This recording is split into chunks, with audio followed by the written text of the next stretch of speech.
თავი მეორე. გასრულდა ცადამიწა მთელი მათი მორთულობითურთ. გაასრულა ღმერთმა მეექვსე დღეს თავისი საქმე, რაც გააკეთა.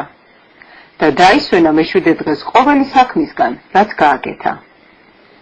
აკურთხა ღმერთმა მეშვიდე დღე და წმიდაყო იგი. რადგან ამ დღეს დაისვენა ღმერთმა ყოველი საქმისგან, რასაც ქმნიდა ღმერთი დააკეთებდა. ასეთი იყო ცისა და მიწის დაბადება მათი შექმნისას, როცა ქმნიდა უფალი ღმერთი მიწას და ცას.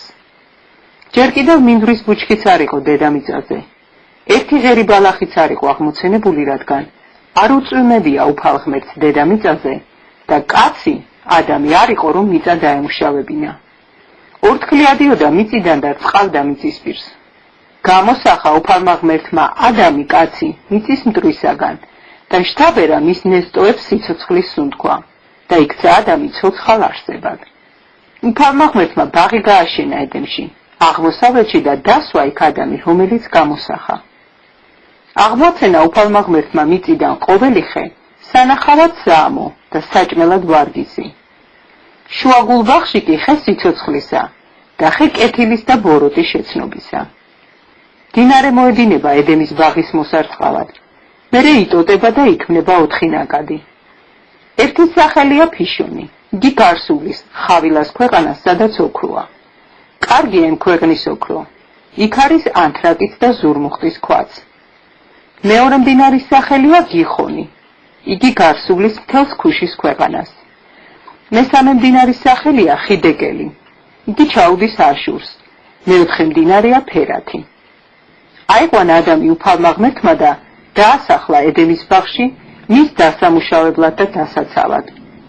გააფრთხილა უფალმა ღმერთმა ადამი, უთხრა: ყველა ხის ნაყოფი გეჭმევა ამ ბაღში. მხოლოდ კეთილის და ბოროტის შეცნობის ხის ნაყოფი არ ჭამო, რადგან როგორც კი შეჭამ, მოკვდებიო. თქვა უფალმა ღმერთმა: არ ვარ ადამის მარტო ყოფნა, გავუჩენ შემწეს მის შესაფერს. გამოსახა უფალმა ღმერთმა მიწისაგან ველის ყველა ცხოველი და ცის ყველა ფრინველი და მიჰგვარა ადამიანს, რომ ენახა რას დაარქმევდა. რომელ სულთგმულს რას დაარქმევდა ადამი, მისი სახელიც ის იქნებოდა. დაარქვა ადამიანს სახელი ყველა პირუტყვს, ცის ფრინველს და ველის ყველა ცხოველს. მაგრამ ადამიანს არ გამოუჩნდა შემწე მისი შესაფერი. უფალმა ღმერთმა ძილქუში მოჰგვარა ადამიანს და დაეძინა გამოუღო ერთი ნეკნი და მის ადგილას ხორცი ჩაუდო. ნეკნისაგან ადამიანს რომ გამოუღო, დედაკაცი შექმნა უფალმა ღმერთმა და ადამიანს მიუყვანა. თქვა ადამმა: ეს კი მართლაც ძვალია ჩემი ძვალთაგანი და ხორცი ჩემი ხორცთაგანი. დედაკაცი ერქვას მას, რა კი კაცისაგან არის გამოღებული. ამიტომაც მიატოვებს კაცი დედმამას და მიეწებება თავის დედაკაცს, რათა ერთ ხორცად იქცნენ.